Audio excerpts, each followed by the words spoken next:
Tetap pasti kalau jauh-jauh hari Iya. semuanya seperti kecap, nggak mau jualan sebagai jagoan nomor 2, pasti nomor. Tapi kalau kita lihat dari setahun ketika masa kampanye yang terlalu dini sudah terjadi, memang mengkerucut mulai. Nama-nama yang hadir itu kalau kita sebutkan 5 besar, pertama di 3 besar yang disebut tadi Bang Is sebagai papan atas lah.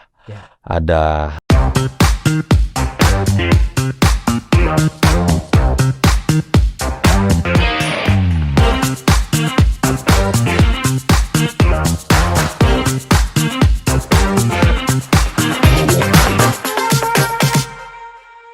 Publika Podcast, minim sensasi, penuh informasi, mainkan. Halo, apa kabar Publikans dimanapun berada? Hari ini ketemu lagi dengan saya Iskandar Sitompul. Kita semua sehat ya, jaga kesehatan, cuaca agak selalu berubah. Hari ini kita kedatangan atau saya mengundang tidak asing dan tidak bukan lagi, sangat populer pada tahun 2019, jadi target juga. Apa kabar Mas Toto? kabar baik, Terima Bang kasih Iskandar. sudah datang. Terhormat sekali Undangan diundang. saya ini. Sebentar lagi 2024 udah deket nih. Makanya. Boleh kita Populernya kan kurang enak tadi kalau Bang Iskandar ngejelasin 2019 karena jadi target. saking populernya, saking populernya. Aku ngikutin semuanya itu Mas Toto. Semoga lebih adem, yang penting 2024. 24. Populernya karena yang lain, bukan karena yang gitu-gitu.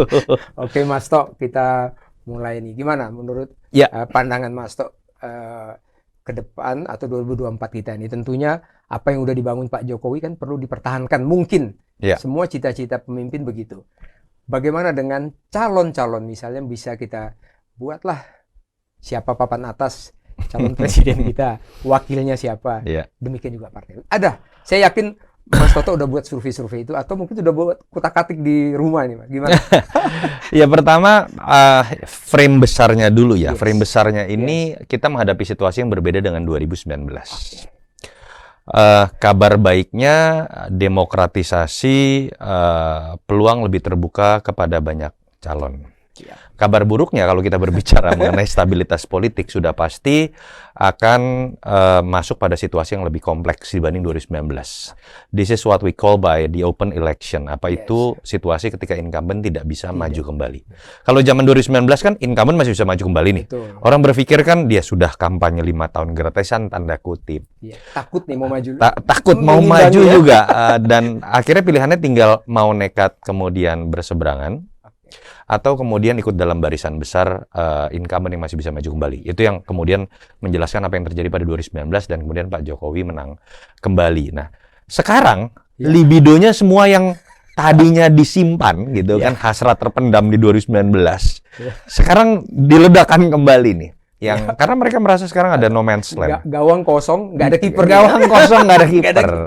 Masalahnya rebutan bola gitu Rebutan kan. bola, ya. Dan semua merasa jadi striker. Yes. Padahal biasanya hanya jadi pemain bertahan gitu kan, gelandang bertahan. Itu yang sekarang sedang terjadi. Oke. Libido dari semua minimal ketua umum atau orang-orang yang merasa dirinya berprestasi entah sebagai menteri atau kepala daerah kemudian merasa punya peluang. Itu yang menyebabkan dari tahun-tahun lalu loh Bang Is, kita udah melihat yang namanya billboard. Yang namanya di sosmed itu udah seakan-akan masuk masa kampanye gitu kan. Betul.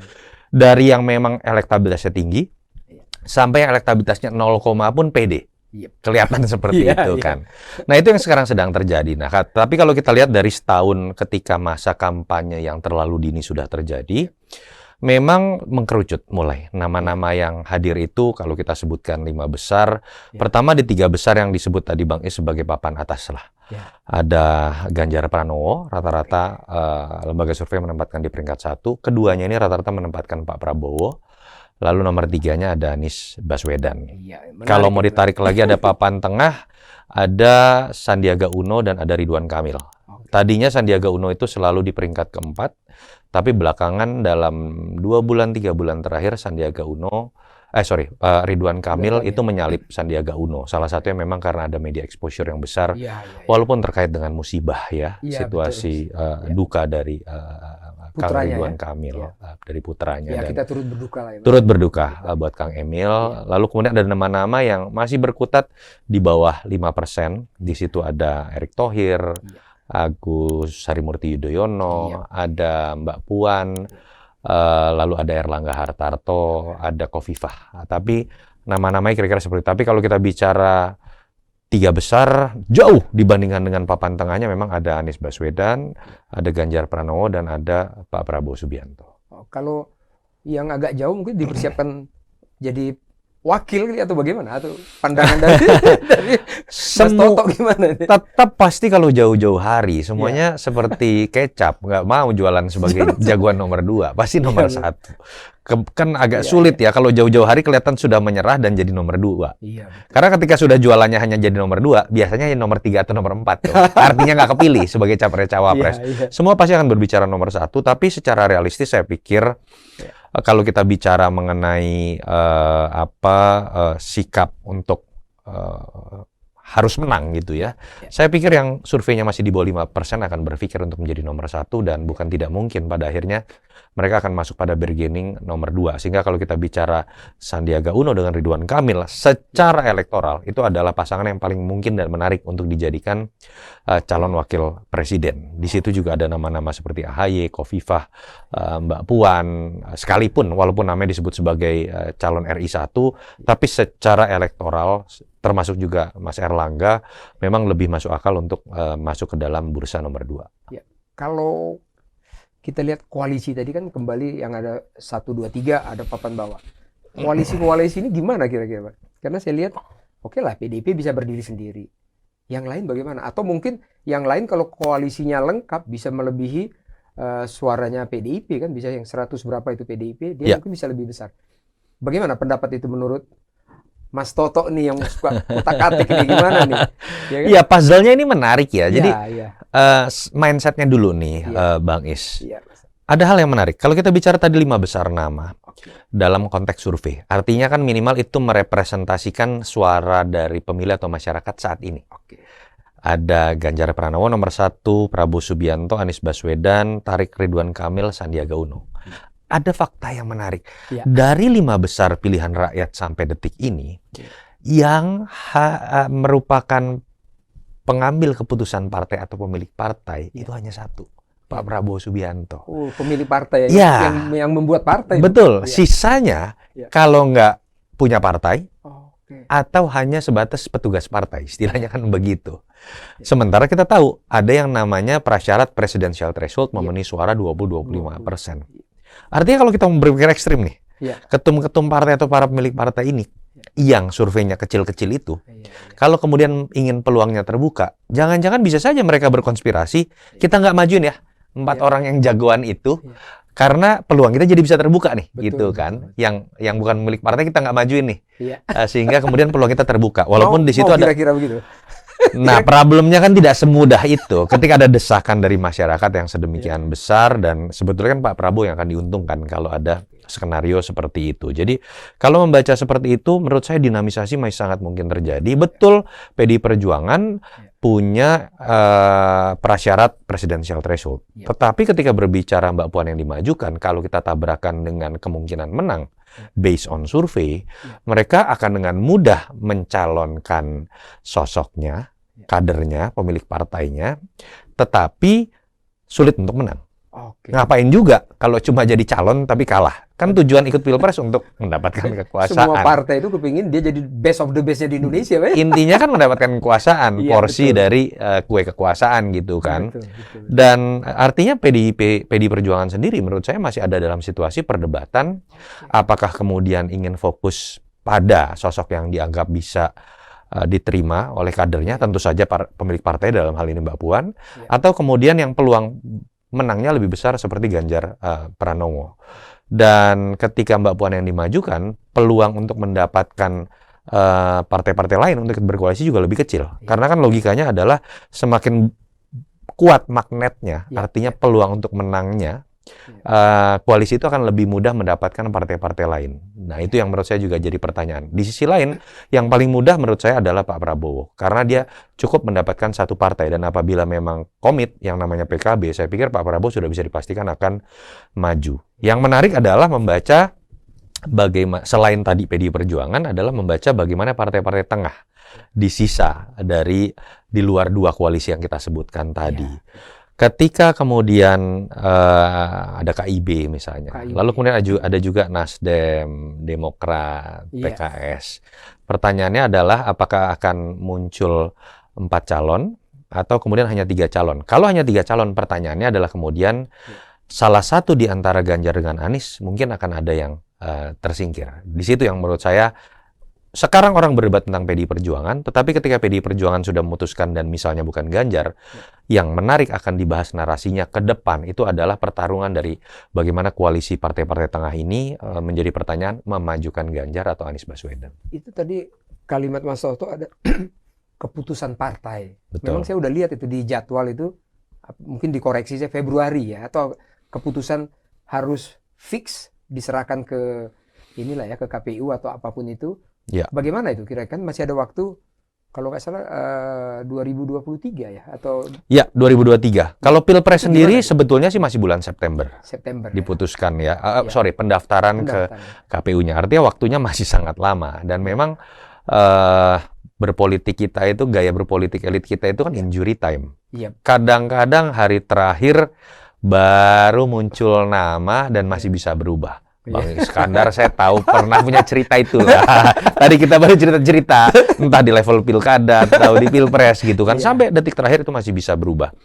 Tapi polanya menurut saya di tahun ini sudah mulai terbentuk. Dan memang kalau kita bicara sekarang, game changer-nya masih ada di PDI Perjuangan. Kenapa? Karena orang sedang menduga-duga partai terbesar ini akan memajukan Mbak Puan atau Ganjar. Dan orang akan mengkaitkan apakah kemudian Pak Jokowi akan tetap sejalan dengan pilihan dari PDI Perjuangan, atau jangan-jangan Pak Jokowi bisa menyiapkan skenario yang berbeda, walaupun tetap menghormati apa yang akan diputuskan oleh Ibu Megawati. Itu yang menurut saya sekarang menarik. Ini tadi Mas Toto sebut-sebut Pak Jokowi harus, kata tanda petik lah ya, ada calonnya beliau. Karena apalagi 2 periode ini kan, apa yang dikerjakan Presiden kita Pak Jokowi ini kan banyak sekali. Infrastruktur ya, transportasi dan lain sebagainya lah ya. Pangan, ketahanan, dan sebagainya. Nah, apalagi ada IKN kita ini kan, ini kan masih PR juga nih, jujur aja kalau kita bicara PR. Betul, tidak mudah. Tidak mudah. Nah, tentunya seorang presiden dia ingin itu diteruskan semuanya. Ya, as a legacy. Legacy dia. Nah, ini kira-kira jatuhnya ke siapa sih? Kira-kira pilihan ini nantinya gimana? Kira jatuh kemana? Ini gambaran kasarnya aja. Ya, pertama begini, saya agak berbeda dengan beberapa pengamat lain yang misalnya mengatakan Jokowi harus tidak bersikap apapun menghadapi Pilpres. Seorang Obama jelas mengambil sikap mendukung Hillary Clinton dalam kapasitas dia sebagai seorang presiden yang ingin legasinya diteruskan, atau sebagai seorang bagian dari Partai Demokrat yang ikut mendukung capres dari Partai Demokrat. Yang tidak boleh adalah penggunaan infrastruktur, birokrasi, kekuasaan untuk mendukung calon tertentu. Tetapi sebagai pribadi tentu saja keinginan dari seorang presiden seperti Bang Is tadi sebutkan, legasinya diteruskan begitu ya. Nah, menduga-duga ini yang tidak mudah begitu kan, karena pertama Pak Jokowi sosok Jawa yang tidak seblak-belakan kita gitu ya. Kayaknya kalau udah menyatakan dukungan atau sikap gitu kan, implisit Pak Jokowi. Yang kedua ya tentu saja kehati-hatian karena beliau masih jadi seorang presiden dan banyak kritik juga yang tadi muncul ketika menyatakan dukungan. Tetapi kalau kita coba, dan mungkin kehati-hatian juga sebagai seorang kader PDI Perjuangan gitu ya. Tetapi kalau kita baca kan awal-awal kan semua menduga seperti orang bertanya, Mas Erlangga berani pasang billboard? Nggak mungkin, nggak izin dari presiden sebagai seorang menteri. Mbak Puan juga pasang billboard banyak sekali, masa nggak ada komunikasi sebagai sesama PDI Perjuangan atau ketua DPR ke presiden. Lalu Erick Thohir sampai di mana-mana muncul begitu ya, wajahnya di ATM di mana-mana ada gitu kan. Paling di tidak bandara banyak sekali. Banyak sekali gitu kan. Sampai di toilet Pertamina di tol gitu saya juga ada gitu, saya lihat langsung. Tapi tidak mungkin tanpa ada restu dari presiden minimal. Tapi memang yang menarik dengan Pak Prabowo berkali-kali kunjungan kerja bareng, dan seorang orang kadang-kadang menafsirkan wah dukungan nih atau pengen maju bareng dan lain-lain. Tapi kalau kita coba baca dari semua gimmick-gimmick yang ada ya, katakanlah betul itu ditujukan memang sebagai sebuah gimmick. Saya tetap melihat apa yang terjadi pada bulan Mei 2022 tahun ini dalam Rakernas Projo itu satu-satunya momen ketika seorang Jokowi berbicara dalam konteks Pilpres dan di hadapan relawan-relawan Pilpres yang pernah memenangkan dirinya. Itu yang menurut saya membedakan apa yang ditunjukkan oleh Pak Jokowi kepada calon-calon lain dibandingkan dengan apa yang ditunjukkan ke Ganjar. Jadi kalau memang mau berspekulasi, simbol terkuat sampai saat ini memang paling bisa ditafsirkan ke Ganjar dalam peristiwa Rakernas Projo kemarin. Simbol ya Simbol. Buat orang Jawa itu menurut saya sudah eksplisit banget loh untuk gaya. Mungkin kalau Bang Is yang ngasih kode, orang masih kenapa setengah-setengah nih gitu kan. Tapi kalau kita bicara gaya Pak Jokowi berkaca dari gaya dia selama ini, menurut saya ini yang berbeda dibandingkan dengan yang lain. Walaupun kan pertanyaannya berubah nggak nih? Atau pertanyaan yang lain, kok sekarang kan ada muncul isu 3 periode dan lain-lain. Nah, mungkin itu yang masih bisa kita lihat dinamisasinya. Tetapi balik lagi pattern termasuk dukungan dari Pak Jokowi menurut saya sampai akhir 2022 ini akan makin terlihat. Makin terlihat ya. Nah, ada kalimat tadi sedikit kita jumping, kita lompat sedikit, nanti kita balik lagi ke Indonesia kita nih. Tadi ada kalimat Amerika, ya Bill Clinton atau si Obama segala macam. Ada yang mau saya tanya segini ya, Mas Toto pasti pernah tahu lah, ngutak-ngatik gitu. Ada nggak sih pengaruh Barat atau Eropa kepada presiden kita atau pemilihan presiden kita? Ada nggak kira-kira pengaruhnya? Atau ada mungkin mereka ganggu-ganggu atau gimana? Iya, secara geopolitik pasti kita ada ya. Kita sudah masuk dalam dunia interconnected. Ada kepentingan pasti dari terutama negara-negara superpower terhadap. Kita bukan negara kecil loh, yang jumlah penduduknya 5 juta, 10 juta. Kita punya minimal 2 identitas yang punya pengaruh sangat besar dalam geopolitik gitu ya. Pertama, salah satu negara terbesar dari sisi jumlah penduduk. Yang artinya ini kan kita bicara banyak hal ya, market ekonomi yang paling hebat besar. Dalam konteks ekspor impor kita juga terkait posisi dengan kita, bursa komoditi dan lain-lain. Yang kedua juga ada identitas lain, negara berpenduduk muslim yang demokratis terbesar di dunia. Nah, itu yang menyebabkan sudah pasti secara geopolitik kita akan sangat berpengaruh. Pesta demokrasi kita, siapa pemimpin yang terpilih dengan positioning yang akan dipilih oleh pemimpin tersebut pasti akan dilirik sekali oleh Amerika Serikat, oleh China, oleh Rusia, oleh Eropa sebagai secara menyeluruh. Ditambah secara geopolitik tatanan politik dan ekonomi kita tidak dalam situasi stabil. Betul. Masih dalam situasi yang tidak menentu dan kita belum tahu ujungnya kapan ekses dari perang Ukraina-Rusia. Tetapi kalau ini diasumsikan layaknya seperti dulu pakar-pakar konspirasi teori melihat ada peran serta intervensi dari negara maju melalui perang propaganda atau sampai bicara mengenai dukungan logistik dan lain-lain, saya pikir sudah berbeda dengan apa yang disebut intervensi dalam konteks perang dingin. Saya pikir tidak semudah itu gitu ya. Sekarang katakanlah kekuatan Barat, superpower itu mengintervensi dengan mudah proses demokrasi kita. Pengaruh-pengaruh perang propaganda pasti ada, tetapi kalau kemudian ada calon yang dibeli, saya pikir tidak semudah itu ya, agak berbeda situasinya. Tapi ketika ada satu calon yang dianggap punya track record berbahaya dari sisi ideologi, pilihan politik, termasuk karakter kepemimpinan yang misalnya meledak-ledak dan berpotensi masuk dalam potensi konflik, saya pikir biasanya mungkin tingkat intervensinya akan lebih besar lagi. Waduh, menarik nih. Jadi tetap ada Pak ya? Tetap ada. Oke, ini sekarang kita kembali lagi ke negara kita ini. Mungkin kita lihat kemarin ini. Saya lihat kan dialog-dialog dengan ahli-ahli survei ini kan mungkin 6 bulan, 8 bulan yang lalu. Memang di media sudah ada. Mendadak itu ada Mbak Puan datang ke Hambalang naik kuda bersama-sama itu. Itu kalau lihat bahasa tubuhnya kemana itu arahnya itu? Mas Toto ini kemana arahnya itu? Saya melihat gini. Pertama ini yang pasti adalah mempertegas kuatnya posisi Mbak Puan di internal PDI Perjuangan dalam mewakili Ibu Megawati untuk kemudian menjadi perwakilan partai untuk melakukan lobby-lobby politik. Otomatis kan ketika positioning-nya makin kuat dalam melakukan lobby-lobby politik, peluang untuk menjadi sosok capres juga lebih besar. Artinya memang itu bisa saja disimpulkan bahwa orang melihat arah dari PDI Perjuangan atau Merah ini lebih menguat ke Mbak Puan dari sisi internal begitu ya. Dan kenapa? Karena kan kemarin juga didahului oleh pertemuan dengan Bang Surya Paloh. Lalu kemudian di Hambalang isunya akan bertemu dengan Mas Erlangga atau KIB yang lain begitu ya. Tetapi kalau apakah bisa disimpulkan sebagai sebuah koalisi? Saya pikir malah pernyataan Pak Prabowo kemarin termasuk sangat normatif. Dibandingkan dengan statement ketika konferensi pers bareng dengan Caimin itu jauh lebih konkret dan akhirnya berujung pada dukungan secara resmi menjadi seorang capres. Jadi menurut saya masih terlalu jauh untuk bisa disimpulkan pada sebuah kesimpulan PDI Perjuangan akan bergabung dengan Gerindra. Kenapa?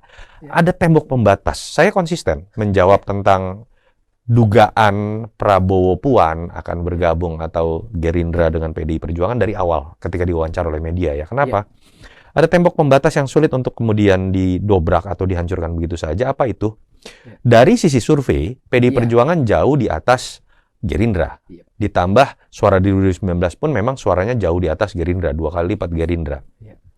Logikanya kan adalah yang suaranya lebih tinggi, kadernya yang pengen jadi capres itu dapat jatah nomor 1 dong. Kan nomor 1, iya pasti. Tapi problemnya ketika dibaca dari si peluang menang dan survei, Prabowo kan lebih tinggi dibanding Mbak Puan. Iya betul. Dan tidak mungkin dong Pak Prabowo yang lebih senior pernah jadi capres 2 kali hanya jadi nomor 2 kan gitu kan. Nah pertanyaannya adalah siapa yang mau mengalah? Apakah partai pemenang pertama yang mau mengalah menjadikan kadernya cawapres? Atau sebaliknya, Pak Prabowo yang mengalah menjadi cawapres? Menurut saya masih lebih mungkin ketika PDI Perjuangan menempatkan Mbak Puan sebagai cawapres. Tapi sejarah juga memperlihatkan, cawapres ini kan dalam sistem presidensial, mohon maaf, bahasa kasarnya ban serep. Betul. Menggantikan presiden ketika berhalangan atau dibagi tugasnya dan diberikan tugas oleh presiden. Saya kok tidak melihat sedemikian mudah ego dari partai pemenang yang suara jauh lebih tinggi mau jadi sekedar cawapres. Jadi rintangannya masih banyak sekali buat dua sosok ini bergabung. Lagi ya? Betul. 2 periode berkuasa. Betul. Kalau ini bagaimana? Kita kan sudah lihat tadi kita bicarakan dari tadi PDIP yang memang lagi trending lah ya, lagi cantik lah dia. Mungkin ada yang kedua ya kan, yang KIB kita ini. KIB kan sudah juga memproklamirkan bahwa dari KIB itu ada Golkar, ada partai lain, ada PAN, ada P3. Golkar sudah menyampaikan ketua Golkar yang akan mencalonkan. Itu bagaimana perkembangan ke depannya ini? Apakah manis juga atau madu juga? Iya, yang jelas ini juga saya melihatnya masih sebatas kongko politik, belum koalisi. Jadi kalau mau disingkat itu bukan koalisi Indonesia baru, tapi kongko Indonesia baru. Jadi masih pada tahapan yang belum bisa dipastikan akan memajukan capres-cawapres yang sama. Karena tadi kalau diharuskan memilih di antara 3 ketum itu, yang pertama 3 ketum itu tidak ada yang elektabilitasnya tinggi.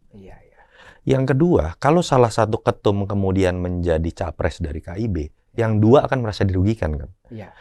Nah, lebih netral sebetulnya, lebih masuk akal secara psikologis ketika mereka berkompromi memajukan sosok yang bukan 3 kader partai itu.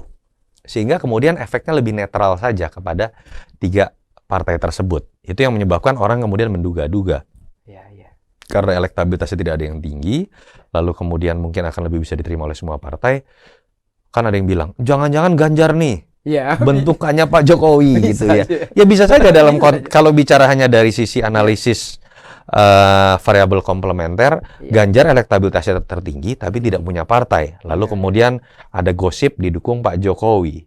Pak Jokowi harusnya sih masih didengar oleh tiga partai itu. Betul. Muncullah sebuah hipotesa mengenai ini bentukan Jokowi untuk mendorong Ganjar misalnya. Relawannya masih banyak ya. Betul. Kumpul di sana itu kan banyak sekali. Di luar relawan-relawan itu yang Iya. dikumpulkan untuk menunjukkan bahwa memang peran beliau menjadi seorang kingmaker sangat besar. Tapi yang menurut saya akan lebih menentukan dan masih jadi tantangan adalah apakah betul internal dari Golkar, P3 dan PAN misalnya betul-betul akan nurut saja ketika kemudian diusung seorang kader partai lain atau sosok yang bukan dari kader mereka, karena mereka akan bertanya lalu apa untungnya. Di situ menurut saya seni lobby politik mungkin sekarang sedang terjadi, tapi saya meyakini walaupun belum tentu akan diputuskan sekarang, tapi kita sudah mulai bisa membaca arahnya akan kemana di tahun ini.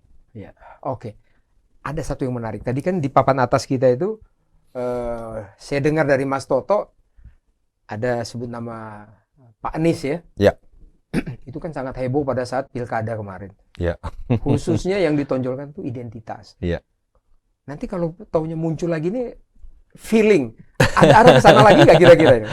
Ya, saya termasuk yang konsisten ya mengatakan bahwa pemilu kita itu tidak bisa mencari yang terbaik di antara yang terbaik karena sistem kita masih mencari bentuk. Saya sepakat dengan apa yang dikatakan oleh Romo Magnis, Fran Magnis, yang mendefinisikan pemilu itu adalah upaya untuk mencegah yang terburuk berkuasa. Katakanlah kita tidak ingin menyebut siapa yang terburuk berkuasa, tetapi saya boleh dong mengatakan kalau ada calon yang menggunakan nilai tertentu yang menurut saya adalah nilai terburuk dalam sebuah alam demokrasi kita, menurut saya kita harus tolak orang itu. Di situ saya bicara mengenai politik identitas, ujaran sara. Karena ketika kita masuk ke wilayah itu, kita bukan hanya kembali kepada masa Orde Baru, bukan hanya kembali ke masa Orde Lama.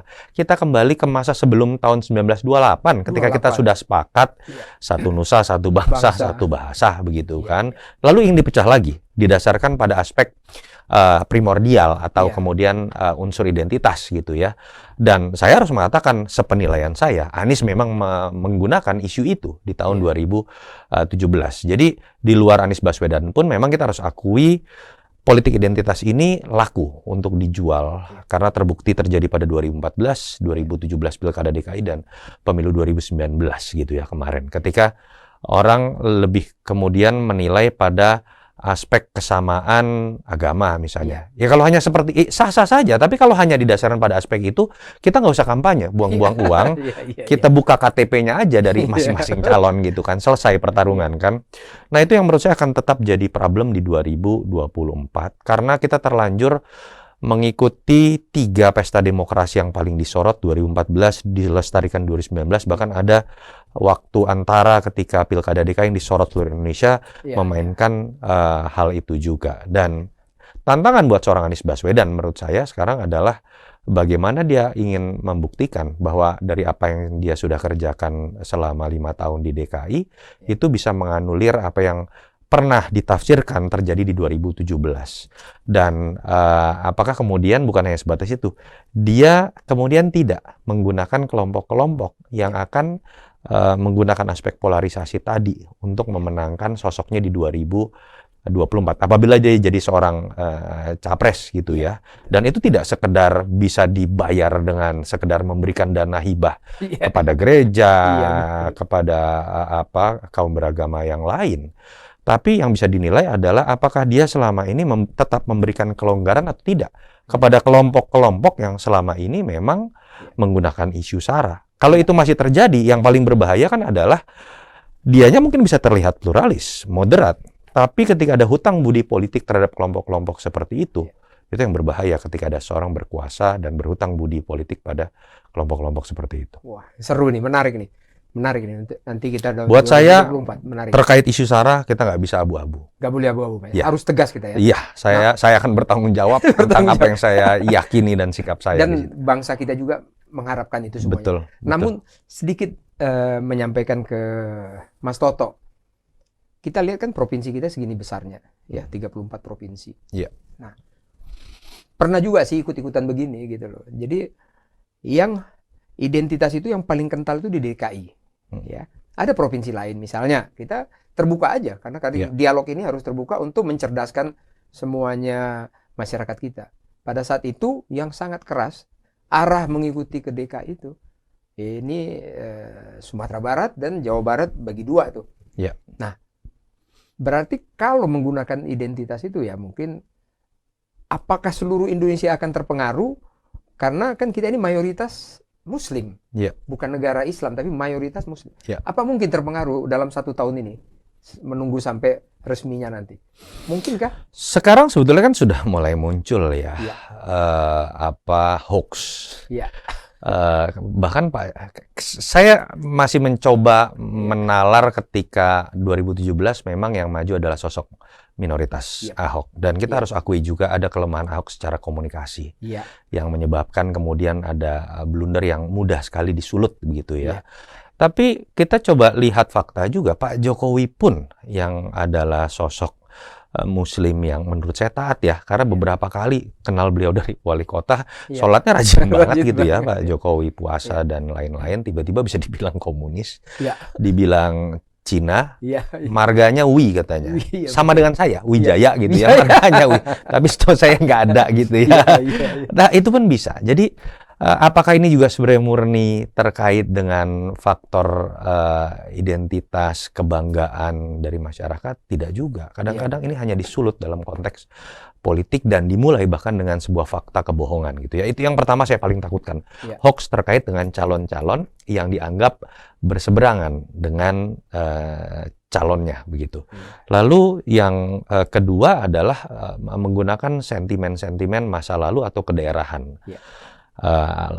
Mempertentangkan antar etnis misalnya, karena saya nggak bisa sebutkan, tapi menurut saya ada pola yang akhirnya terbentuk ya selama dari 2 pemilu presiden kemarin.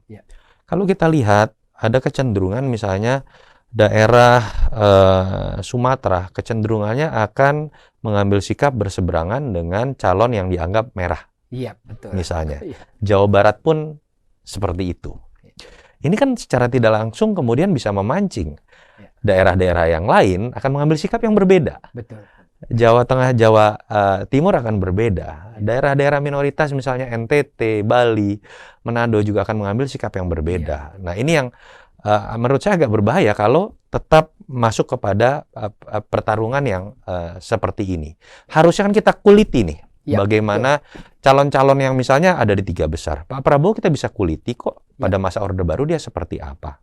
Apakah kemudian kritik terhadap beliau dari sisi hak asasi manusia sekarang sudah bisa dijawab dengan kerjanya sebagai Menhankah, dalam kapasitasnya menjadi seorang tokoh partai kah? Kita kuliti secara objektif. Lalu kemudian Ganjar Pranowo pernah menjadi anggota DPR, pernah menjadi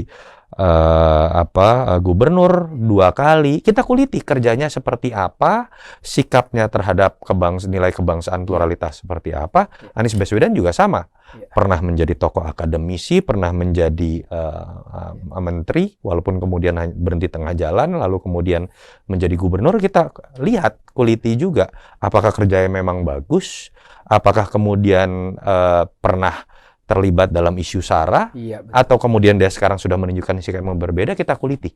Kalau itu yang terjadi, saya pikir siapapun yang menang, kita bisa menerima. Dan sisa dari rasa sakit yang muncul dari masa kampanye itu nggak akan seperti apa yang kita alami dari 2 pemilu kemarin. Berarti kita harus cari pemimpin yang benar-benar membawa NKRI ini ke tahun 2045 ya Mas Toto ya. 2045, jangan ke sebelum 1928 gitu. Jadi kalau gitu kita dialog gini perlu kita undang mereka sekali-sekali aja melihat wawasannya bagaimana sikap mereka semuanya. Jadi, biar ketahuan. Mas Ganjar, Mas Anies sama Pak Prabowo harus hadir. Di acara ini. Kita coba undang nanti pada saat waktu-waktu tertentu. Saya mau nanya gini lagi nih, banyak nih pertanyaan nih Mas Toto nih. Mudah-mudahan Mas Toto ada waktu lah ya untuk mana kita berani ngobrol. Kita sama senior Kapuspen yang ini. Mau gini lagi dong. Itu sekarang kan kita mengenal dengan anak-anak milenial dan Z itu. Nah, itu yang akan nanti 2024 mungkin udah banyak mereka jadi pemilih. Sangat banyak. Mayoritas. Mayoritas. Nah, pendapat atau Mas Toto gimana dengan mereka-mereka ini? Ya, pertama mereka secara kuantitatif adalah pemilih yang jumlahnya sangat banyak ya. Apalagi kita menjelang masuk 2025 sampai 2030 kita sebut dengan masa bonus demografi akan dikuasai oleh anak-anak muda. Yang kedua secara kualitatif juga mereka menarik. Tidak seperti pemilih-pemilih di generasi di atasnya gitu ya. Katakanlah ada yang bilang bisa dibeli atau bisa dikibulin gitu ya. Mereka ini penguasa informasi. Iya, betul. Dan kalau kita bicara sekarang dalam era digital, bukan lagi pengalaman atau usia yang akan jadi senjata utama, tapi senjata utama mau dalam konteks karir, bisnis, politik, penguasaan informasi dan teknologi. Setuju. Itu yang menyebabkan sekarang kalau kita lihat yang namanya CEO kok bisa 30 lebih. Betul. Karena ketika dulu kita bicara CEO, kita bicara pengalaman dan usia yang kemudian menyebabkan orang ada di pucuk pimpinan. Sekarang yang menguasai hal paling mahal itu kan orang-orang anak muda tadi yang lebih menguasai informasi dan teknologi. Di politik pun sama. Artinya jumlah pemilih yang jumlahnya banyak ini itu adalah penguasa informasi tadi. Jadi jangan harap bisa dikibulin cuma sekedar dikasih 100.000. 100.000-nya sih dimakan. Cuma milihnya tetap semau dia gitu. Betul. Karena mereka penguasa informasi tadi. Nah, ini yang menyebabkan menurut saya sosok-sosok yang juga akan dipilih itu adalah sosok-sosok yang minimal dianggap penguasaan informasinya nggak kalah sama mereka. Lalu kemudian gaya berkomunikasi dan cara berpikirnya juga sama seperti mereka. Itu yang menyebabkan kalau saya kenapa sih rising star yang muncul itu kalau tadi kita sebut 5 besar nih. Yang orang lama itu menurut saya hanya Pak Prabowo. Sisanya ada Ganjar, Anies, Sandi, RK, Ridwan Kamil. Empat-empatnya tuh gaya komunikasinya anak muda sekali loh. Dan masuk dalam politik itu bottom up, bukan pemilik partai. Lalu kemudian sosmednya pun juga dimainkan dengan gaya komunikasi anak-anak muda. Nah, itu yang menjelaskan, saya tahu nih Bang Is akan masuk ke pertanyaan berikutnya. Jadi saya jadi cenayang sudah bisa membaca.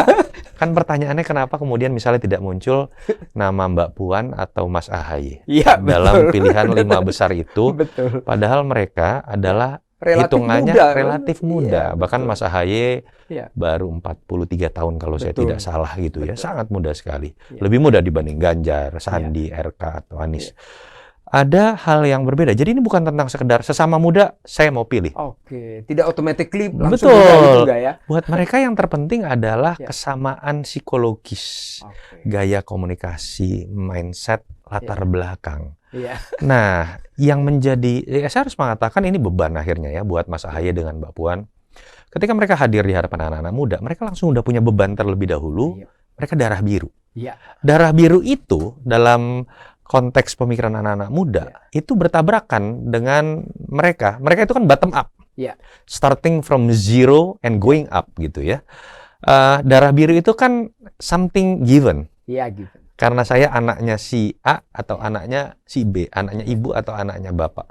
Padahal belum tentu itu buruk loh. Kan belum tentu anaknya bangsawan politik tidak pintar. Kan bisa juga dia pintar begitu kan, dia punya kapasitas. Tapi bebannya udah lebih gede terlebih dahulu. Sehingga ketika mereka tidak bersikap extraordinary, mereka akan tenggelam melawan sosok-sosok tadi yang memang bottom up. Yang memang kemudian dianggap starting from zero seperti Ganjar, Anies, RK atau Sandi tadi. Itu yang menjelaskan kenapa sih susah banget Mbak Puan surveinya naik. Kenapa sih Mas Ahaye mentok? Kurang apa? Ganteng, lulusan luar negeri, Harvard, lulusan terbaik ketika di Akmil misalnya gitu kan. Tapi kok mentok? Dibandingin yang siapa sih Ganjar anak polisi yang pangkat bawah dulu jualan bensin gitu misalnya gitu kan. RK seorang arsitek saja misalnya, tapi ternyata itu yang menarik karena ada sebuah narasi yang lebih menarik di situ terbangun buat anak-anak muda. Jadi saran saya kepada Mbak Puan dan Mas Ahaye, tanpa bermaksud mengajari tapi sekedar sebuah celetukan, bangun narasi Anda sendiri yang bisa menjelaskan diferensiasi dibanding sekedar Mas Ahaye adalah anaknya Pak SBY, mantan presiden, dan Mbak Puan adalah cucunya Bung Karno dan anaknya Ibu Mega yang dua-duanya pernah jadi presiden. Bangun narasi personal branding Anda sendiri yang bisa membuat Anda terlihat berbeda dari sekedar anak seorang bangsawan politik. Menarik sekali, Pak. Saya lihat kemarin Filipina. Ini Ya. jumping lagi dikit. Kita cuma masih deket-deket lah. Dari Manado nggak jauh. Kalau di peta kelihatan. Iya, masih kelihatan. Nah, itu kalau kita lihat, dia kan anaknya Ferdinand Marcos. Bisa terpilih jadi presiden walaupun dengan track record seperti itu. Apakah mungkin? Kita balik lagi ke kita, keluarga-keluarga cendana mungkin. Saya lihat sudah buat partai semua itu. Iya. Kira-kira gimana pendapatnya? Atau mau jadi supporting nanti? Kita masuk memang dalam situasi yang ketika informasi terlalu banyak, cenderung orang akan memorinya menjadi pendek.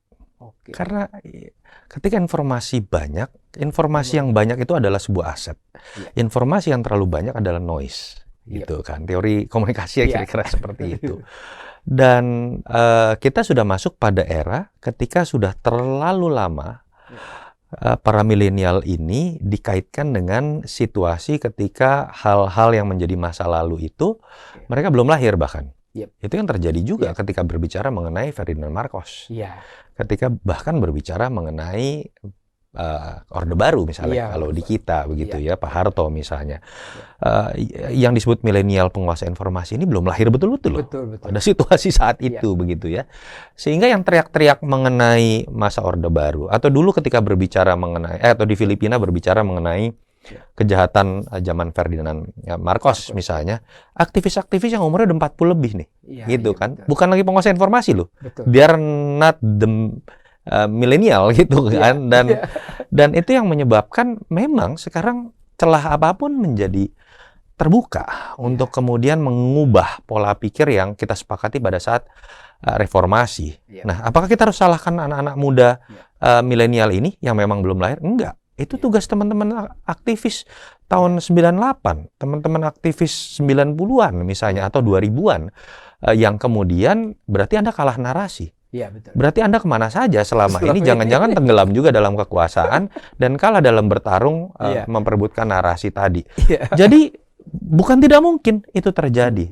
Kalau saya sih hanya melihat kenapa keluarga Pak Harto kemarin tidak berhasil memenangkan pertarungan, ya karena tidak solidnya juga dan narasi yang dibangun tidak ada yang baru. Mereka hanya berbicara mengenai masa lalu, kejayaan zaman Pak Harto, padahal yang namanya anak-anak muda ini tetap harus diberikan sebuah narasi mengenai masa depan, bukan tentang sekedar masa lalu. Tetapi celah itu sangat terbuka dan itu tantangan buat para teman-teman aktivis yang sekarang juga udah terpecah-pecah dan mungkin sebagian di antaranya udah terlalu menikmati kekuasaan juga gitu. udah nggak mengurus lagi.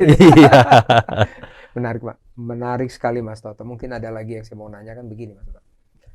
Kalau kita lihat kan ending dari semuanya itu kan provinsi juga nanti. Kita lihat dulu zaman ngikut-ikut kayak begini, itu orang sangat mewaspadai itu Jawa Timur, Jawa Tengah, Jawa Barat. Karena dianggap demografinya atau populasinya itu Jawa banyak. Adalah kunci. Kunci. Walaupun kita lihat di peta kecil sekali, tapi di situlah penduduk banyak sekali. Kalau kita lihat Pak Ganjar itu Jawa Tengah. Dan Jawa Timur. Jawa Timur.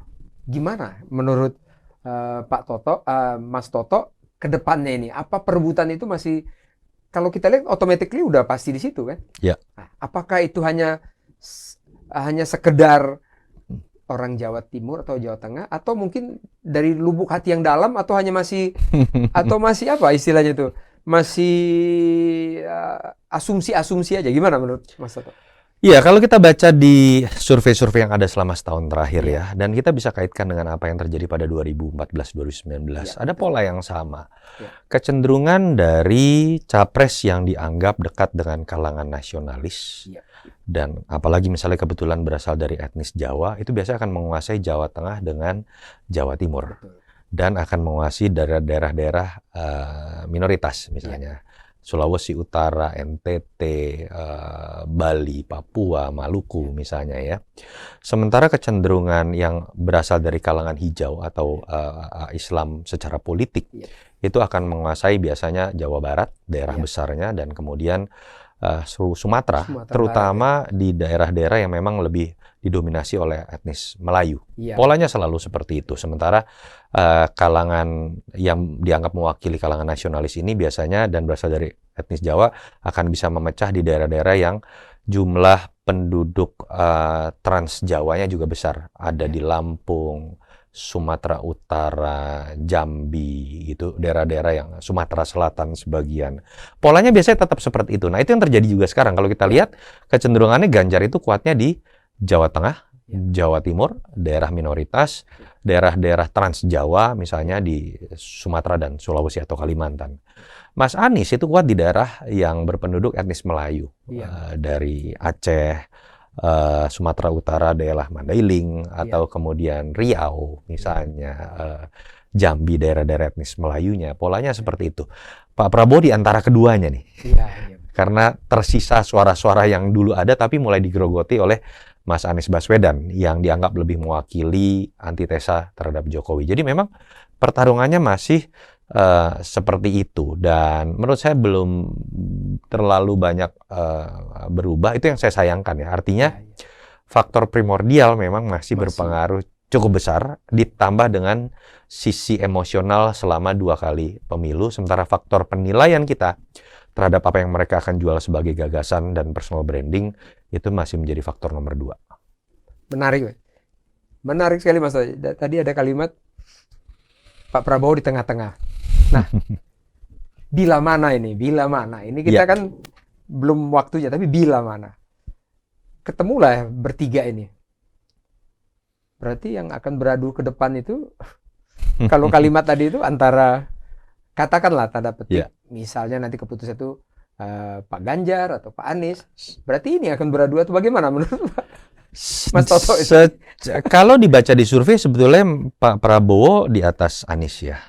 Tetapi Pak Prabowo ini punya problem satu, tingkat pengenalannya sudah mentok. Karena dia kan sudah berkali-kali maju tokoh lama. Pak Prabowo itu di atas 95%, pengenalan. Mas Anies juga sebenarnya sudah tinggi, 87, 88, 89%. Ganjar ini masih 70-an%. 75% lah katakanlah seperti itu. Sehingga peluang naik itu kan masih ada di sosok yang tingkat pengenalannya belum mentok. Karena nanti begitu masa kampanye, pengenalan semua akan imbang. Masyarakat tahu nih siapa capres, otomatis yang tingkat pengenalan masih rendah, sekarang itu nanti elektabilitasnya akan naik.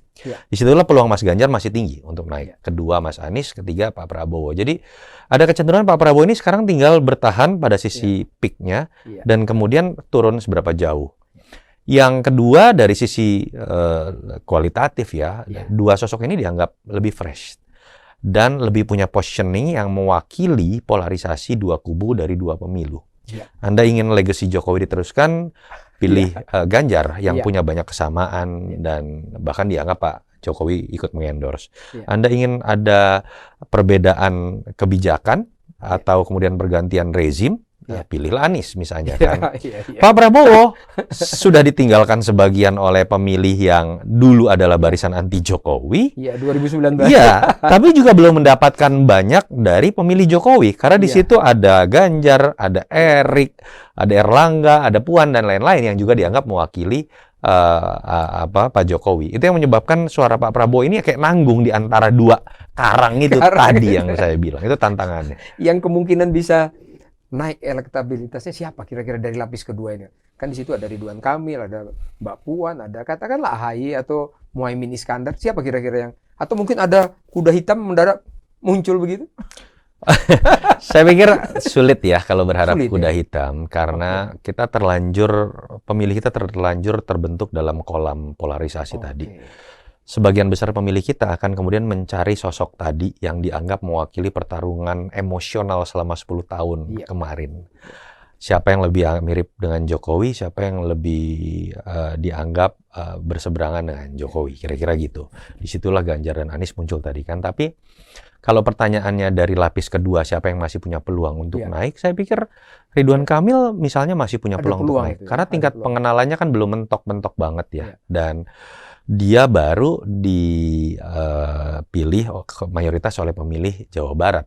Ketika dia mungkin bergerak ke daerah lain, suaranya juga mungkin akan bertambah. Ditambah kalau dia bisa menyolidkan suara Jawa Barat, ingat Jawa Barat suara terbesar dari keseluruhan provinsi yang ada di Indonesia. Dan Sandiaga Uno ini punya ciri khas menarik. Di survei akan biasa-biasa saja, tapi ketika masuk masa kampanye, pengalaman saya melakukan survei terhadap Sandi di Pilkada 2017 dan Pilpres 2019, dia ini rajin banget turunnya.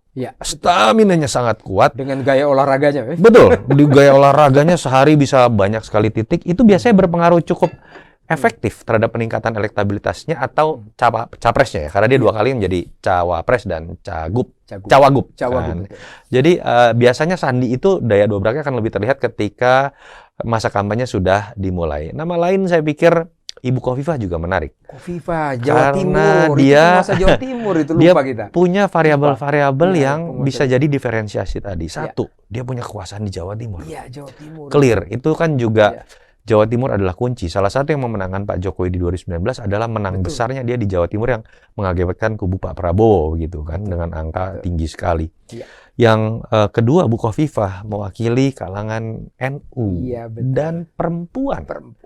Itu yang menurut saya 3 variabel yang ketika digabung menjadi sebuah kekuatan branding, tidak ada yang selengkap ini dimiliki oleh calon-calon lain. Jadi kuda hitamnya menurut saya itu, walaupun tetap balik lagi dalam kapasitas menjadi seorang cawapres itu lebih realistis. Lebih realistis, Pak ya.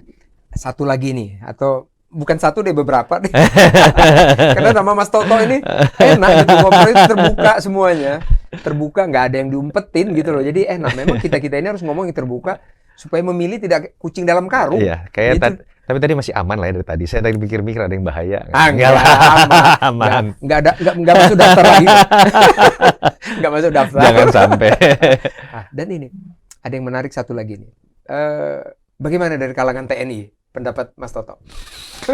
Iya, TNI ini tetap memiliki, ada di hati masyarakat ya, yang terbentuk selama puluhan tahun bahwa pemimpin adalah TNI. Terlepas ada perdebatan tentang difungsi dan segala macam di situ, tapi ada kewibawaan yang pernah terbangun selama puluhan tahun. The role model foreign mission leader is TNI saat itu ya. Dan seketika alam reformasi muncul, ada hal yang menarik. TNI walaupun tidak lagi dilihat sebagai pemimpin ideal harus jadi presiden, gubernur, tapi tetap ketika disurvei di antara semua lembaga tinggi negara, paling tinggi itu TNI. TNI ya. Karena dosa yang dianggap dilakukan pada masa Orde Baru dan ketika kita punya aturan baru, sekarang TNI malah dianggap kemudian minim dosa, kan kira-kira gitu kan. Kembali ke barak, munculnya pada saat musibah. Berbeda dengan polisi yang malah kemudian sering dikritik karena berurusan dengan masyarakat, kewenangannya besar, dan di situ kemudian banyak muncul oknum, misalnya seperti itu. Oknum TNI ini kan malah lebih sedikit, kira-kira gitu kan. Jadi ada nilai plus yang selalu ada di TNI di mata masyarakat, termasuk di politik juga masih ada. Nah, tetapi kenapa sih dalam 2 pemilu kemarin kalah? Pak Prabowo misalnya kan. Atau kemudian sering juga di pilkada kalah. Dulu padahal kan kebanyakan jenderal misalnya ya, menjadi gubernur dan lain-lain. Saya pikir ada satu hal yang tetap harus jadi variabel komplementer yang kemudian mengisi kelengkapan sosok TNI yang dianggap berwibawa ketika ingin masuk politik, dianggap lebih disiplin, tepat waktu, dan lain-lain sebagai bentuk kelebihan. Yang tadi kita sudah bahas, anak muda itu tetap menginginkan ada hal-hal yang sesuai atau nyambung dengan apa yang menjadi mindset-nya. Gaya berkomunikasi, penguasaan tentang informasi dan teknologi, pendekatan dalam manajemen yang sifatnya lebih bottom up. Problemnya kan TNI yang dianggap kelebihan selama ini agak bertabrakan tuh beberapa nilainya dengan yang tadi anak-anak muda demen itu kan. Iya, betul. Gaya komunikasi yang sifat komando, misalnya gitu kan. Lalu kemudian berbicara mengenai sebuah kebijakan itu ya garis tegak lurus ke bawah. Betul. Tidak kemudian masuk dalam sebuah ruang dialektika. Kalau ada sosok TNI yang kemudian bisa beradaptasi dengan hal-hal yang disukai oleh anak muda tadi dalam karakter pemimpinan di politik, menurut saya itu bisa jadi daya ledak yang luar biasa. Tapi sampai sekarang kita lihat belum ada yang berhasil sampai menembus level para kepala daerah yang dianggap lebih demokratis, lebih bottom up, yang akhirnya menjadi rising star di 2024. Kalau ini Mas Toto, kan ini Panglima TNI Pak Andika, Pak Andika. pensiun Desember. Ya. Berarti dia punya 2 tahun waktu. Ya. Apalagi kalau kita lihat di DPR, muncul-muncul namanya terus kan. Nggak usah kita sebut lah siapa yang muncul-muncul kan itu. Apa mungkin ada arah ke sana? Kekernya Mas Toto itu gimana kira-kira? Kalau membaca secara ini dari sisi komunikasi Iya, ya, komunikasi. apa yang diposting di Instagram, Iya. apa yang diambil angle-nya oleh timnya, Iya. kegiatan-kegiatan yang di blow up. Iya. Saya melihat tidak semata-mata hanya ingin menghabiskan waktu dan menjalankan kewajiban sebagai seorang panglima, karena nuansa brandingnya itu kuat sekali, dan bukan hanya nuansa branding dalam kapasitas sebagai panglima, tapi kapasitas beliau sebagai seorang kepala keluarga, kapasitas beliau juga suka nge-gym misalnya gitu kan, kapasitas beliau sering keluar negeri dan fasih berbahasa Inggris.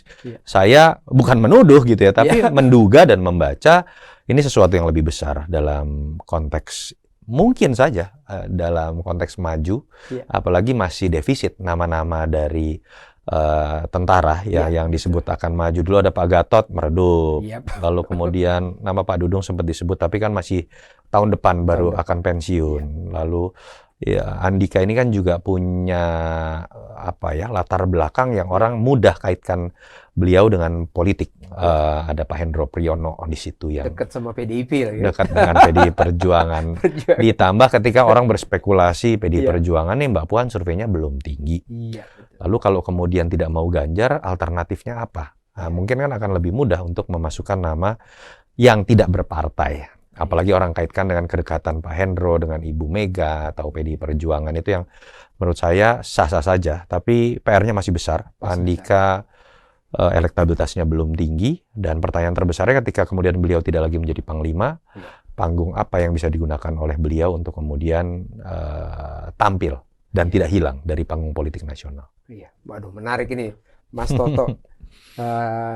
Saya mengharapkan Mas Toto mungkin ini memang masih lama, masih 1 tahun 5 bulan. 5 bulan. Sebenarnya nggak lama juga ya, Enggak kan ternyata. Karena mempersiapkan, mempersiapkan diri itu nggak gampang ya. Orang kita perasaan kayak baru 2019 kan makanya. 2019 udah 3 tahun nggak ketemu. Iya betul. 3 tahun hilang.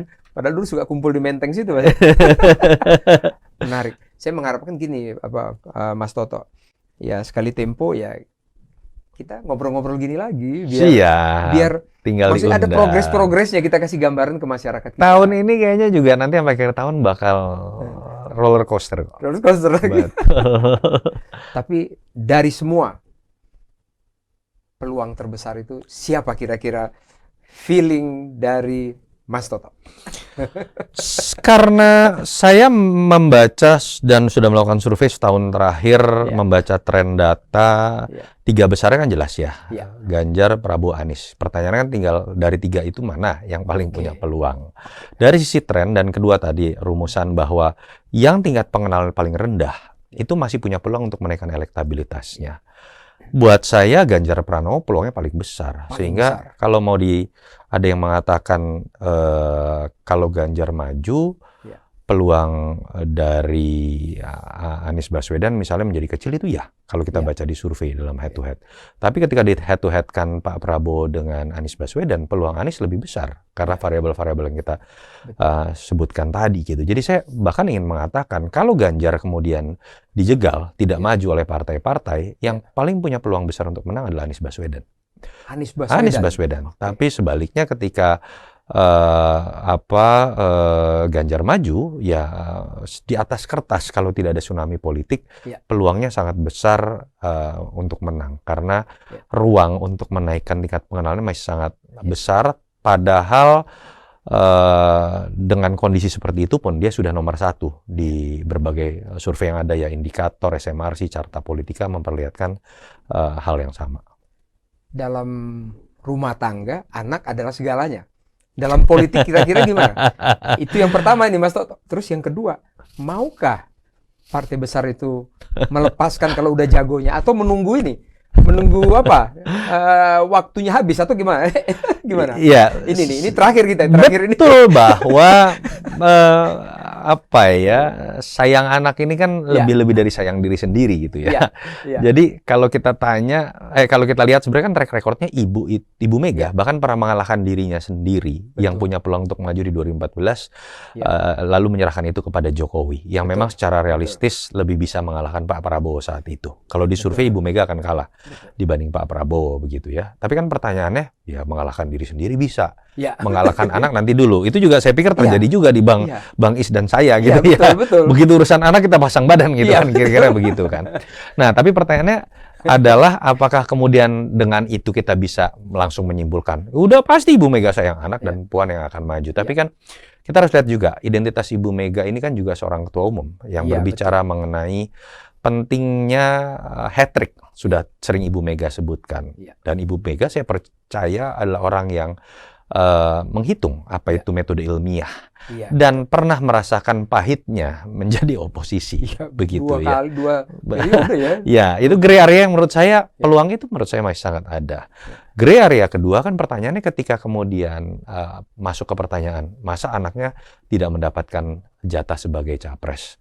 Saya melihat yang lebih bisa menjadi harga mati kalau kita mau berspekulasi begitu ya sebagai seorang pengamat buat terah Bung Karno ini adalah bagaimana kepemimpinan di PDI Perjuangan, bukan di Pilpres. Karena di Pilpres terbukti Ibu Mega pernah menyerahkan itu kepada yang bukan terah Bung Karno.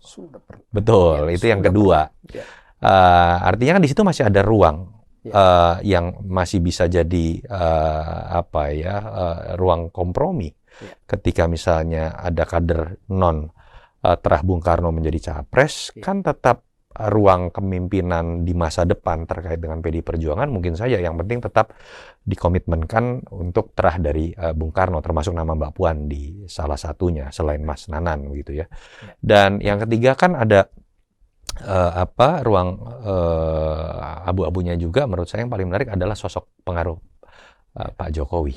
Iya, betul. Bagaimana sikap Pak Jokowi dalam berbicara dengan Ibu Mega tentang negara ini ke depan, tentang PDI Perjuangan ke depan, dan saya pikir ruang Pak Jokowi ada di situ. Jadi menurut saya tidak mudah buat kita dengan simple berani menyimpulkan sudah pasti Mbak Puan yang akan jadi capres. Menurut saya masih banyak sekali kemungkinan yang akan terjadi. Termasuk pilihan terakhir adalah apakah mungkin Ganjar bisa saja maju dari koalisi partai lain. Partai lain ini sangat disayangkan harusnya sebenarnya, karena yang mengkader, yang mendidik, yang membimbing semuanya diambil orang lain, sangat sayang. Ya, dari mahasiswa itu.